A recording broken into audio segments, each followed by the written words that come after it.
In the long history of Rome, no emperor has left behind a legacy as scandalous, as whispered in horror, as Nero. He was remembered not for his laws nor for victories in battle, but for the extremes of his desires, his cruelty, and the strange theatre of his private life. Rome knew excess, but under Nero the boundaries of decency were not only crossed, they were shattered. Among the many stories told of him, one stands apart in its darkness. It is the tale of a boy chosen not for his power nor for his deeds, but because he resembled the emperor's dead wife. In this resemblance, Nero saw an opportunity, not to grieve, but to recreate. What he lost, he would fashion again, by force, by cruelty, by reshaping another life to suit his will. The boy's name was Sporus, and in Nero's hands he was stripped of his identity, transformed into an echo of the woman Rome once called Empress. Castrated, dressed in silks, paraded before the court, Sporus was made to live as the ghost of Poppaea Sabina, the wife Nero himself had struck down. This was not love nor mourning, but obsession, a theatre of madness played out in the very heart of the empire. And as Rome watched in whispers, fearful and fascinated, one question lingered. How far could the power of an emperor reach when even death itself was not allowed to end his desire? Welcome to Scroll Historian. Here we unroll the forgotten pages of the past, stories of power, fear, and silence that history tried to hide. If you enjoy journeys into these hidden chapters, I invite you to subscribe, leave a like, and share your thoughts in the comments. Your voice helps keep history alive and ensures these stories reach others who seek to understand the shadows of the past. Now, let us begin. The Emperor of Excess. When Nero rose to the throne, Rome entered an age both dazzling and terrifying. He was young, untested, and eager to leave behind the shadow of his predecessors. But instead of building an empire of discipline and order, Nero built an empire of spectacle. To him, ruling was not a burden of governance, but a stage upon which he could play the role of eternal star. The city became his theatre. Gladiatorial games swelled into grand performances. Banquets extended into nights of indulgence, where torches flickered against marble and golden cups spilled with wine. Musicians, poets, and dancers were summoned to the palace, not merely to entertain, but to create a world in which Nero could be both emperor and artist, ruler and performer. He was not content to command legions, he wished to command applause. His subjects learned quickly that their survival depended not on loyalty alone, but on their ability to flatter his vanity. Senators bowed lower, courtiers praised his voice as though it were touched by the divine, and generals listened as he sang upon gilded stages, their silence masking their disbelief. Rome, proud and disciplined in its traditions, bent under the weight of one man's desire to live not as a sovereign, but as a god of pleasure. And behind these spectacles lay a hunger that could never be satisfied. For Nero, excess was not an indulgence but a necessity, each act more extreme than the last, as though the empire itself existed only to feed his longing for wonder, for sensation, for absolute control. For the people of Rome, life under Nero was a contradiction. They marveled at the splendor of his gifts, public games lavishly funded, theaters overflowing with performers, banquets where even the commoners tasted delicacies from distant lands. To the poor he seemed generous, a ruler who scattered golden bread with dramatic flair. To the crowds, he was the emperor who sang, the emperor who played, the emperor who blurred the line between ruler and entertainer.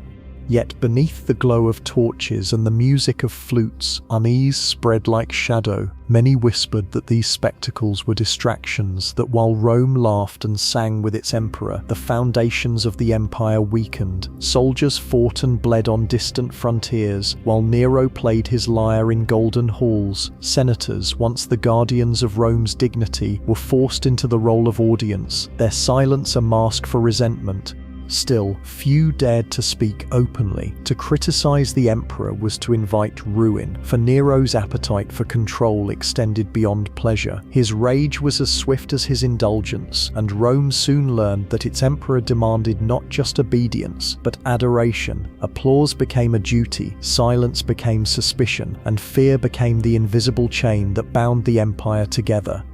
Rome had endured cruel rulers, vain rulers, even indulgent rulers. But with Nero, excess became the very language of power. To govern, he staged performances. To punish, he staged spectacles. His rule was not merely tyranny, it was theatre, and in that theatre, all of Rome played its part, whether in awe, in terror, or in reluctant silence. The death of Poppaea. Poppaea Sabina had been more than a wife to Nero. She was a symbol of his triumph, the embodiment of the beauty and refinement he longed to display before Rome. Known for her striking features and her ambition, she was adored by some and feared by others. To Nero, she was both muse and mirror, a presence that flattered his vanity and soothed his restless hunger for adoration.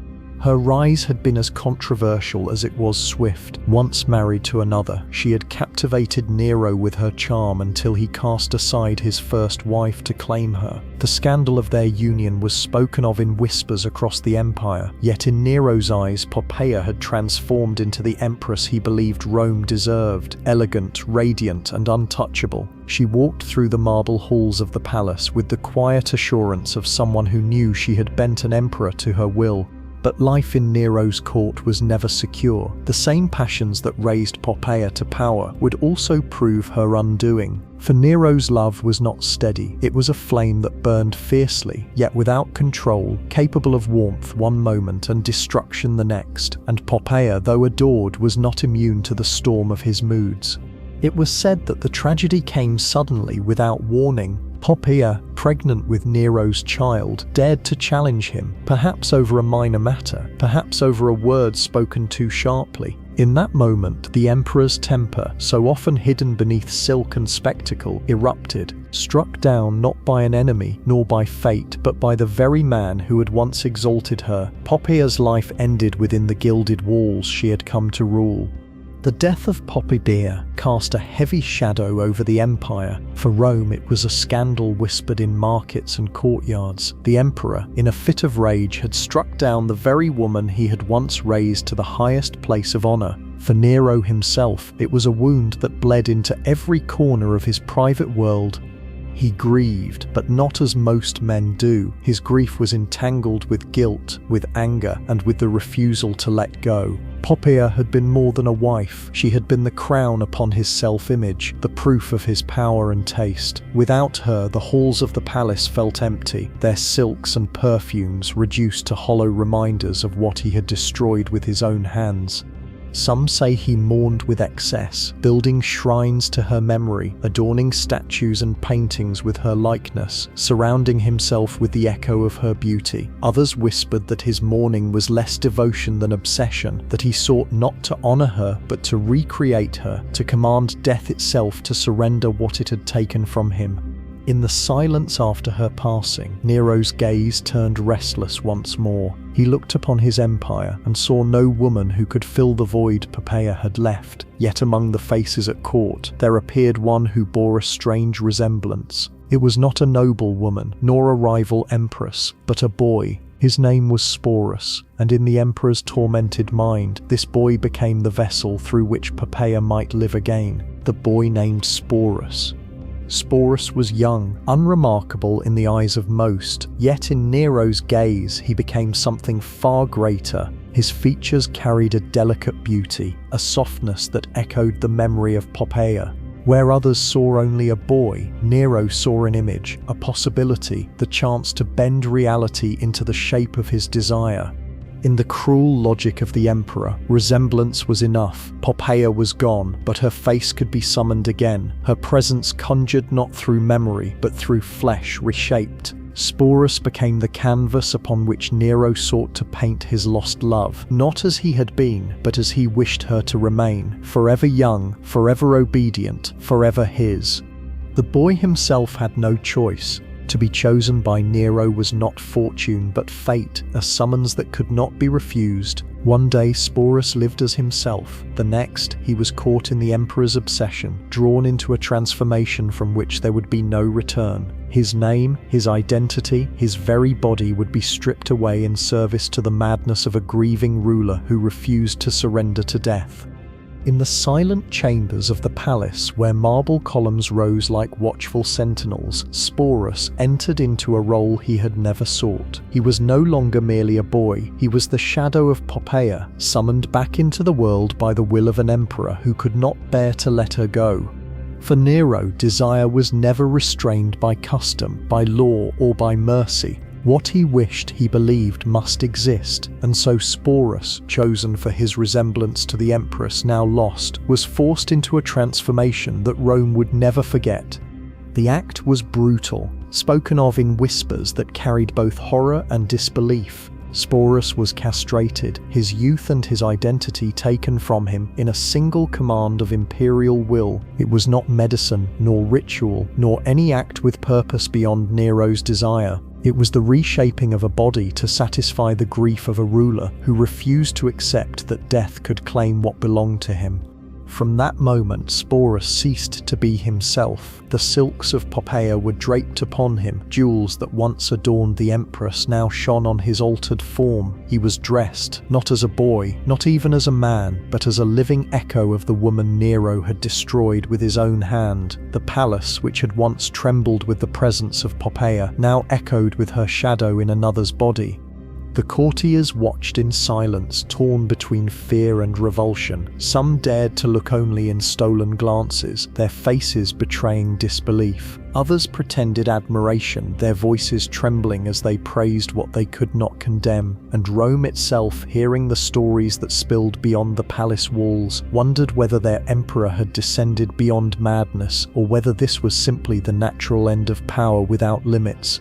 In Sporus, Nero found not love but control, and in that control, he believed he had conquered death itself. The transformation of Sporus did not remain hidden in the shadows of the palace. Nero, consumed by his obsession and intoxicated by his own power, turned it into spectacle. What for most men would have been shame, he displayed as triumph. What others whispered in scandal, he paraded in ceremony.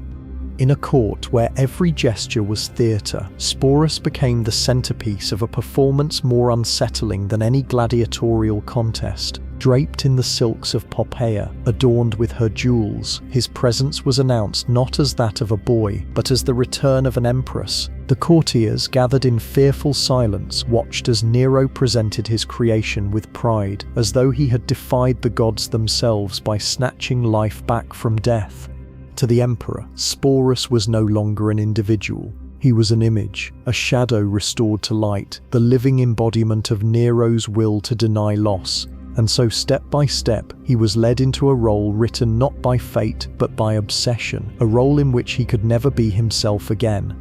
The courtiers bowed, their faces masks of obedience. Behind their gestures lingered disbelief, revulsion, pity and terror, for they understood what the emperor demanded, not only submission, but acceptance. To deny Sporus as Poppaea was to deny Nero's fantasy, and that denial could mean ruin. And so Rome's most powerful men lowered their eyes, whispering their approval, while the shadow of Poppaea returned to life in the body of a boy who had no voice.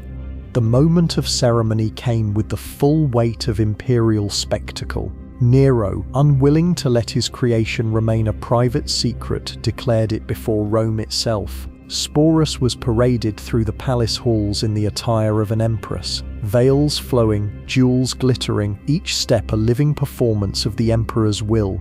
The act was not hidden, it was ritualized. Priests were summoned, incense burned, and oaths were spoken as though the gods themselves bore witness. Rome's traditions, once solemn and sacred, were twisted into theatre, their dignity consumed by the emperor's obsession. For those in attendance, there was no choice but to applaud. To remain silent was dangerous, to protest was unthinkable. And so the crowd feigned admiration. Senators forced smiles, generals bowed their heads, courtiers murmured approval with trembling voices. They praised the empress, though their eyes betrayed disbelief. In that hall, everyone understood the truth. Power had become theatre, and they themselves had become unwilling actors. For Sporus, the humiliation was absolute. Once a boy with his own name, his own life, he was now remade into a ghost, trapped in garments not his own, praised for being someone he had never been. Yet he could not resist. To resist was to die, and to live was to exist only as Poppeia's shadow. Rome itself, upon hearing of this ceremony, was divided. Some laughed in scorn, mocking the emperor's madness. Others whispered in dread, fearing what it meant for the empire that its ruler could so openly defy nature and tradition. But all agreed upon one truth: this was no longer grief, nor love, nor even indulgence. It was the madness of an emperor who sought to command not only the living, but the very boundaries of death, the mock marriage. As if transformation were not enough, Nero carried his obsession to its final stage. He declared that Sporus would not only live as Poppaea, but that he would stand as her in marriage. Rome had seen emperors wed noble women, priestesses, even slaves, but never had it witnessed such a spectacle, so brazen in its defiance of tradition. The wedding was staged with all the splendor of imperial ritual. Golden wreaths crowned the halls, incense swirled through the air, and musicians played the same solemn melodies that once accompanied the unions of Rome's noblest families. Yet the bride was no daughter of a senator, no princess of foreign blood, but a boy remade by the emperor's will. Draped in silk, veiled as Poppaea, Sporus stood at Nero's side as though the empress herself had returned from the grave. The courtiers assembled in silence, their faces carved into masks of forced reverence. Some dared to glance at one another, their eyes filled with disbelief, but none spoke, for in Nero's Rome, laughter could kill and dissent was treason. They bowed, they applauded, they blessed the union, each gesture a survival, each word an act of self-preservation. To Nero, it was not parody, but fulfillment. He had recreated Poppaea not only in flesh but in ceremony. Before gods and men, he proclaimed his dominion over love, life and death itself. To the emperor, this was not madness, it was triumph. The mock marriage sent ripples through Rome. For some, it was a scandal beyond comprehension. An emperor who had not only killed his wife but dared to replace her with a boy, reshaped to serve his desire. For others, it was a sign of terror, proof that there was no limit to Nero's will, no tradition so sacred that it could not be broken beneath his command. Whispers spread through the city. In taverns and markets, citizens murmured that their emperor had married a shadow, that Poppaea had returned not through love but through cruelty. Some laughed, their voices trembling with disbelief. Others lowered their heads, fearful that even their laughter might be overheard. In a world where silence was survival, rumor became the only weapon left to the powerless.